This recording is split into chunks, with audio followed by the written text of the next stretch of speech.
Hello, my name is Sarah Cordiner and you're watching Edu-preneur TV.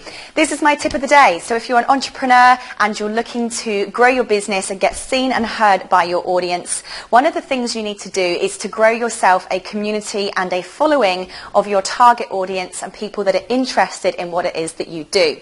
Now, when you're just starting out, this sounds easier than it actually is. First of all, you have to find your audience. Now, when I first rocked up to Australia 3 years ago, I didn't even have a mobile phone, let alone anybody in it to call. So I had to start from the beginning, just like most entrepreneurs do.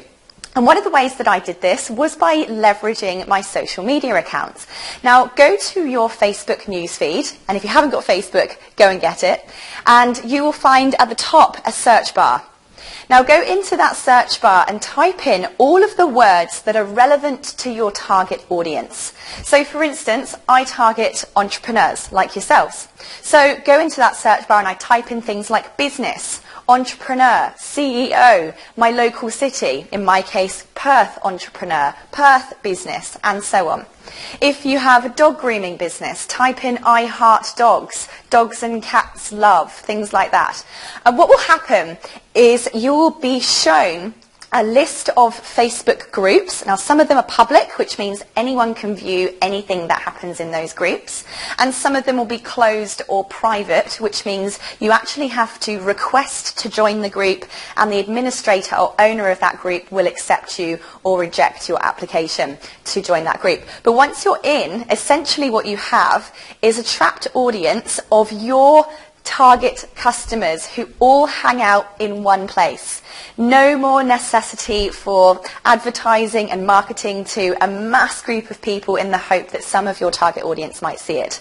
So go into those groups, become a member of them, and become a community member of them. Ask questions, answer questions, reply to posts and threads, give people advice. You'll find that once you spend time in these groups, you'll start to know people, you'll start to get a name for yourself, and eventually those people will either start becoming your friends or will start joining or following the pages or groups that you actually manage yourself. And there's the second idea. You obviously need your own business page, but I'd highly recommend you also starting a group of your own that has something to do with your particular area of expertise, product or service. Now, most of us are inclined to name our business page or our group after our company name. Now, that can be the right thing to do in many circumstances, but think very carefully about this, because actually sometimes the purpose is to make and create awareness around our business name and personal brand.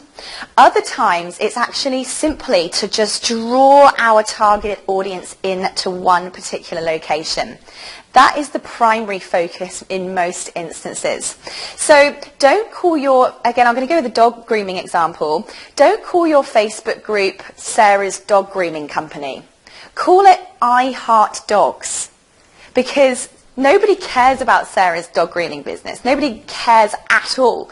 But what people who love dogs do care about is dogs. So think of the name very, very carefully to make sure that you're bringing the right people into those groups so that they essentially become your very own milked audience and potential customers. That's my tip of the day. Watch the next one. There's lots more coming up. See ya!